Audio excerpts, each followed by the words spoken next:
Satpur Victor चौफुली रस्त्यावर विरुद्ध दिशेने ओव्हरटेक करणाऱ्या रिक्षाने एका डंपरला धडक दिल्याने मंगळवारी 12:30 वाजेच्या सुमारास झालेल्या अपघातात एक जण गंभीर जखमी झाला आहे. सातपूर पोलिसांना घटनेची माहिती दिली.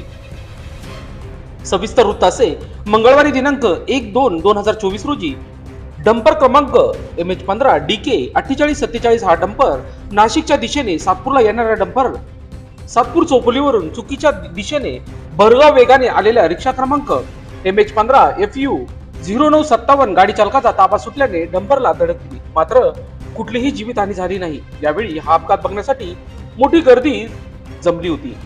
दरम्यान या प्रसंगी सातपूर पोलीस ठाण्याचे दीपक खरपडे, सागर गुंजाळ, भूषण शेजवळ सह कर्मचारी यांनी परिसरातील वाहतूक नियंत्रित आणून रस्ता सुरळीत केला. दरम्यान या प्रसंगी स्थानिक नागरिक सतीश काळे यांनी परिसरात सिग्नल लावण्याची मागणी केली आहे. तसेच